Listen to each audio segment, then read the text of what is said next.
Olá, tudo bem? Boa tarde. Está começando Vozes da Cidade aqui na TV Evangelizar.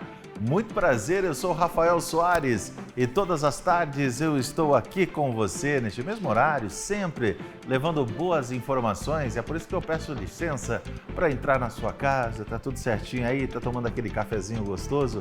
Obrigado. Deus abençoe aí toda a sua família também, tá bom? É sempre muito bom te encontrar aqui na TV Evangelizar. Você de Maringá, das mais de 40 cidades que nos acompanham em canal aberto, e você que está com a gente também pelo YouTube da TV Evangelizar. Aí, minha gente, já são mais de 2,5 milhões de inscritos.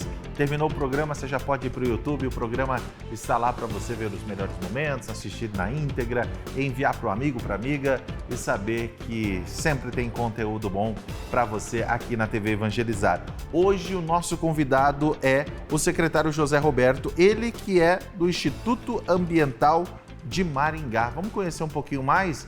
Vamos passar essa visão um pouquinho, o que é o IAM, o que é o Instituto, o que faz? Vamos saber já já. Secretário José Roberto, seja muito bem-vindo aqui à TV Evangelizar. Desde já, obrigado, boa tarde, obrigado pela presença. Bem? Pode ficar à vontade aqui para a gente iniciar a nossa conversa, mas antes, tem matéria, coloca no ar.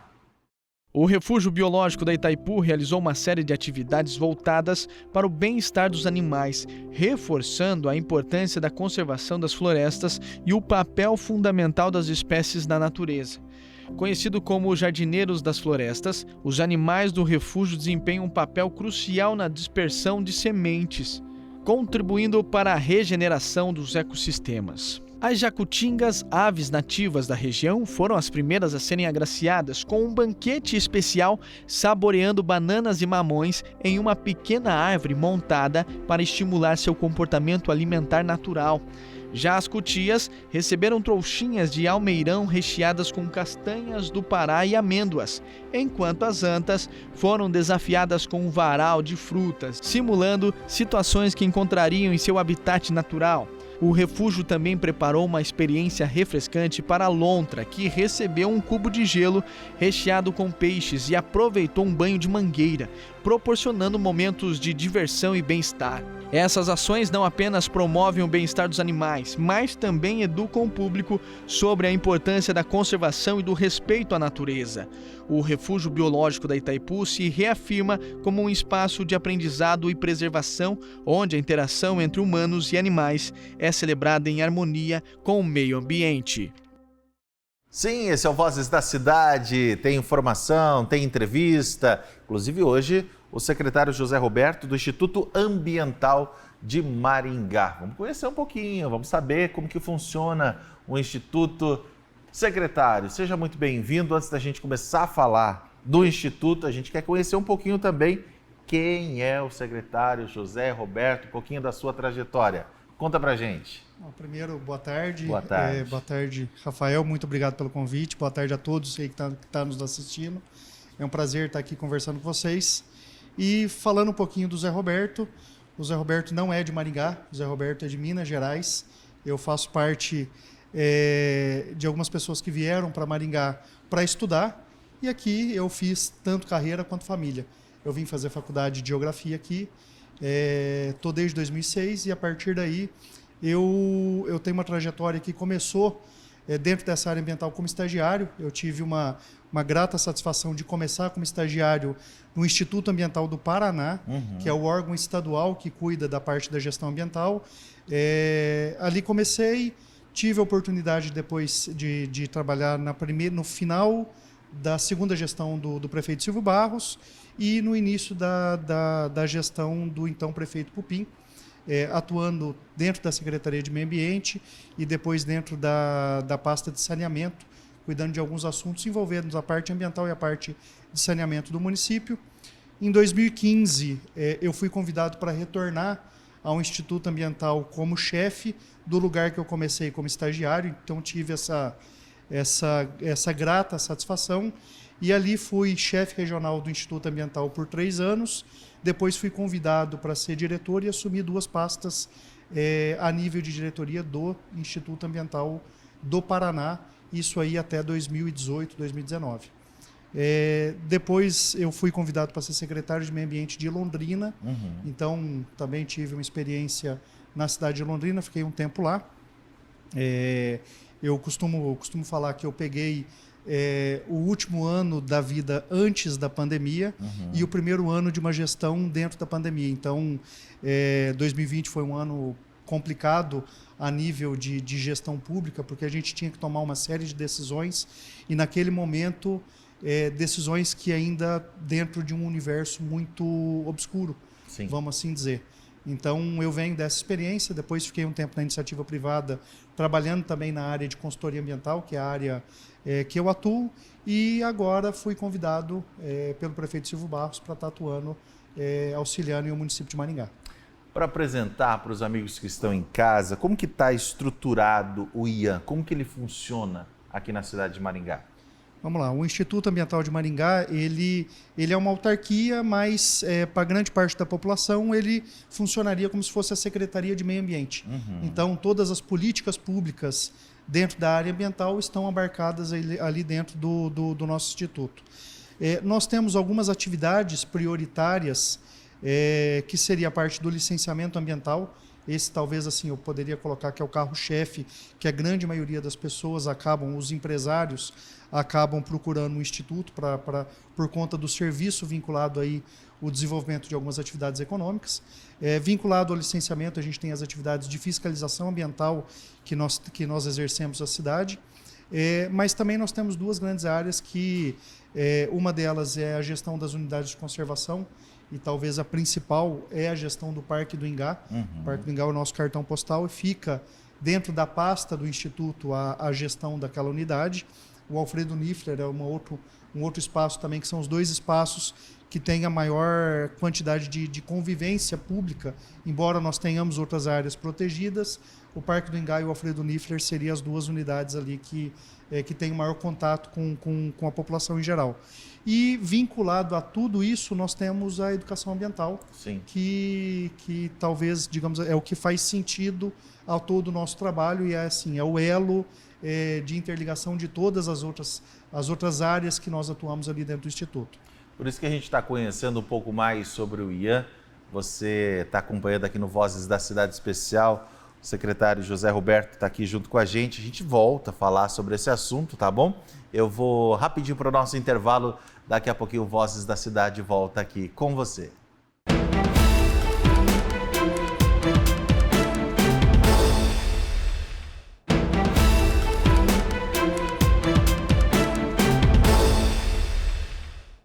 Esse é o Vozes da Cidade, aqui na sua TV Evangelizar. Daqui a pouquinho tem Maringá em Pauta, com a nossa jornalista Luciana Macedo trazendo mais informações. Nós estamos falando hoje sobre o Instituto Ambiental de Maringá. A conversa vai continuar já já. Deixa eu só chamar uma matéria. Por favor, coloca no ar. Por muitas cidades, tem sido cada vez mais comum encontrar lixeiras específicas para cada tipo de lixo. Esse é um trabalho de educação ambiental. Mas a parte mais importante dele começa em casa, com cuidados simples e que podem gerar economia. Em Maringá, na região noroeste do Paraná, por exemplo, um programa concede benefício tributário com desconto na taxa do IPTU para moradores que adotem pelo menos 9 práticas sustentáveis. O contribuinte solicitar o interesse dele e comprovar que ele tem sistemas ambientais instalados, principalmente se tratando da parte de condomínios, que é onde são beneficiados com o desconto pela separação de resíduos. Sem contar a captação de água de chuva, o reuso, que daí já reduz também a utilização de água, a placa de energia solar, que vai reduzir o gasto na conta de energia dele, né? Entre outros sistemas também ambientais que, se instalado e funcionando de maneira correta, é muito benéfico para a cidade. Para receber os descontos, que vão de 3% a 20%, é preciso que imóveis residenciais invistam em ações de proteção, preservação ou recuperação do meio ambiente. Este condomínio residencial possui um depósito para a separação do lixo, além de um sistema de captação de água da chuva. 2 práticas que já garantem a redução no pagamento do tributo. A gente separa entre os resíduos recicláveis entre vidro, papelão, metal e também separamos o óleo usado. Além disso, tem a captação da água, tá? Um sistema de cisterna já foi entregue junto com o condomínio, que a gente reutiliza para, como é uma água não potável, né? A gente reutiliza para para lavar as calçadas, molhar as plantas, dias de calor, enfim, né, essas atividades gerais na parte externa do condomínio. O IPTU verde é adotado em algumas cidades para incentivar práticas mais sustentáveis. Contribuintes que adotem medidas como a geração de energia limpa, a reutilização de água e a separação de resíduos recebem o desconto tributário. Atitudes simples como colocar cada resíduo no seu lugar geram benefícios para o meio ambiente e para o bolso. O desconto no boleto do IPTU tem sido o incentivo para que o condomínio continue melhorando suas práticas. Depois que a prefeitura vem incentivando esse desconto, dando o desconto realmente no IPTU, os moradores aderiram ainda mais à questão da separação do lixo, o que é excelente para o meio ambiente. E além de ser um benefício tributário, né, quem não gosta de ter um desconto lá no final da conta, né, faz com que ele passe a ter mais consciência ambiental, porque ele se dedicou em ir atrás de instalar aquele sistema, ele se dedicou em vir atrás de conhecer como é, o que vai beneficiar para ele, beneficiando para ele automaticamente está beneficiando para a cidade e para o meio ambiente. Hoje conversando aqui no Vozes da Cidade, no nosso estúdio em Maringá, para mais de 40 cidades aí em canal aberto, sobre o IAM, o Instituto Ambiental de Maringá. Secretário, você falou de uma coisa muito importante, que o maringaense, toda a região, nós somos apaixonados pelo Parque do Ingá. E aí sempre o Parque do Ingá acaba sendo notícia, olha, é o lago que está secando, é isso que está acontecendo.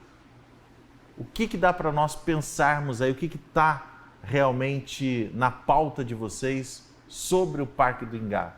Esse é uma preciosidade que nós temos, né, secretário? Exatamente, é uma preciosidade e o Instituto e a Prefeitura têm que trabalhar tal qual a unidade tem esse espaço, tanto do ponto de vista ambiental, mas também com a paixão que o maringaense tem com esse espaço.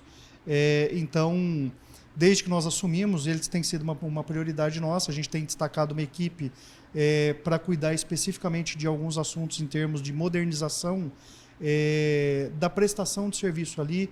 Nós temos algumas prestações de serviço e, inclusive, algo que nos chama a atenção inclusive, as pessoas ainda terem uma visão ou que o parque está fechado. Por exemplo, nós temos o serviço de pedalinho que está em operação e muitas pessoas não sabem que o serviço de pedalinho está ocorrendo, embora a gente tenha, de fato, o lago que ele não está com o nível adequado, o nível ideal, mas existe ali o pedalinho sendo oferecido ali o serviço à população, embora seja uma empresa que presta o serviço ali, mas ele é um serviço que está disponível. Então, dentro dos primeiros dias, é lógico que a primeira etapa do trabalho de quando a gente está assumindo uma gestão nova é entender o que está acontecendo, os processos que estão acontecendo, e o primeiro trabalho que a gente fez foi fazer uma pesquisa, uma consulta à população. Isso é algo que o prefeito Silvio Barros tem nos pedido muito, que façamos uma gestão participativa, uma gestão colaborativa, e entendemos que o primeiro caminho seria fazer uma pesquisa pública de satisfação. Então, nós fizemos aí uma grande pesquisa com diversos aspectos, desde a parte de questionamento com relação à segurança, com relação à acessibilidade, aos equipamentos que estão ali. Então, por exemplo, os sanitários, o que a população percebe com relação a aqueles equipamentos que estão à disposição ali para os usuários, e a partir daí a gente consegue planejar de uma maneira mais eficiente, levando em consideração o que a população deseja, e também levando em consideração, a gente não pode esquecer disso, que lá é uma unidade de conservação. Sim. E como unidade de conservação nós temos regras específicas para o uso daquela unidade. Mas a pesquisa nos trouxe aí algumas informações importantes, e agora a gente está com uma equipe trabalhando na parte de modernização. Nós temos aí algumas obras já acontecendo, então ali tinha alguns espaços que estavam com problema de erosão, que existe uma obra buscando resolver esse problema. Aliado a essa questão do processo erosivo, a gente vai conseguir fazer com que parte da água que hoje está concentrado, sendo lançado depois do lago, a gente consiga fazer com que essa água entre no lago, e com isso a gente aumente o nível ali da água, o nível da água ali do lago. Dentro dos próximos dias deve começar uma etapa de revitalização dentro do Jardim Japonês. Nós temos um espaço ali também que está fechado, salvo engano, desde 2023. A gente vai conseguir dar ordem de serviço para começar uma revitalização naquele espaço.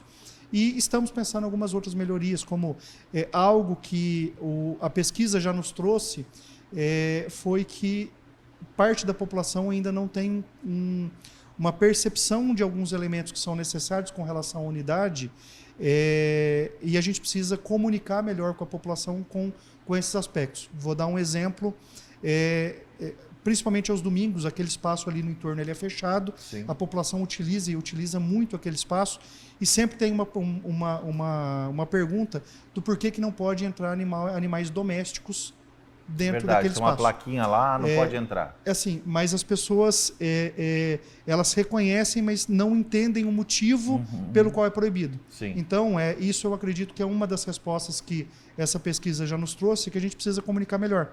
É uma unidade de conservação e ali tem animais silvestres. Então, assim, aquele espaço ele foi deixado justamente para ser uma reserva, um refúgio para aqueles animais. Então, como os animais domésticos eles estão em contato com o ser humano e eles podem ou ser transmissores de doenças ou podem acabar recebendo alguma doença de algum animal que dentro do seu ambiente natural ele não causa algum problema, mas em contato com o ser humano pode causar, é uma regra que a unidade de conservação não pode ter entrada de animal doméstico. Mas a população sempre nos questiona. Então, um dos itens dessa revitalização é uma recepção melhor ao nosso usuário para que ele tenha mais informações. O prefeito Silvio Barros fala com frequência que sempre que alguém entra no Parque do Ingá, ele tem que sair melhor, com mais informações do que ele entrou.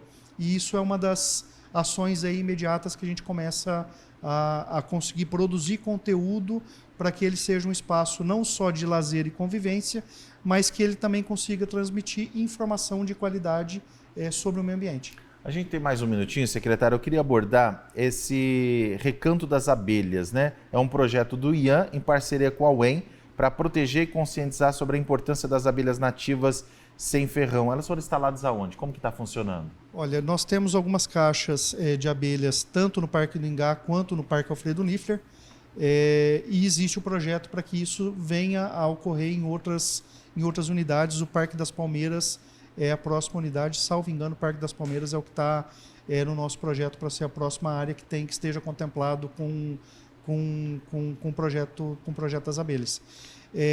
A abelha é importante a gente destacar que ela é um dos maiores bioindicadores de qualidade ambiental. Então, além dela prestar um serviço ambiental para toda a sociedade, uma vez que ela atua na cadeia produtiva em diversas etapas. Então, assim, a gente não tem alimento se não tem a abelha prestando aquele serviço para a gente. Em contrapartida, ela é um animal sensível, então ela precisa de um ambiente adequado. Então, a gente tem esses dois elementos aí que demonstra a importância de termos esses animais próximo da nossa convivência e instalar essas caixas nesses espaços.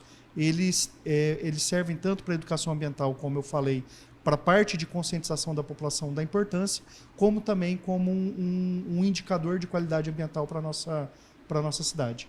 Por isso que a gente trouxe aqui o secretário José Roberto, do Instituto Ambiental de Maringá. Ainda mais, gente, porque meio ambiente rende, né? É algo que todos nós somos apaixonados. Secretário, muito obrigado pela sua presença, parabéns pelo seu trabalho. Inclusive, a Igreja Católica está destacando na sua campanha da fraternidade. Vi que o senhor esteve presente lá no lançamento. Exatamente. E a gente tem essa visão especial nesse ano sobre o meio ambiente, sobre a ecologia. Rafael, a gente precisa destacar, ontem foi uma cerimônia linda, o lançamento da campanha da fraternidade com o tema Ecologia Integral. A nossa casa comum depende do cuidado de todos, e eu acho que, mais uma vez, a educação ambiental tem que estar em todas as etapas da nossa vida, e o lançamento da campanha com esse tema é fundamental, e conte com o Instituto para que a gente possa atuar em conjunto aí em diversas ações, e estamos sempre à disposição de vocês. Com certeza teremos muitas ações em conjunto. Secretário, pode permanecer aqui com a gente para a gente finalizar o programa. Obrigado pelo seu carinho, pela sua amizade. Fiquem todos com Deus. Amanhã eu estou de volta aqui no Vozes da Cidade, na sua TV Evangelizar. Um grande abraço. Tchau, tchau.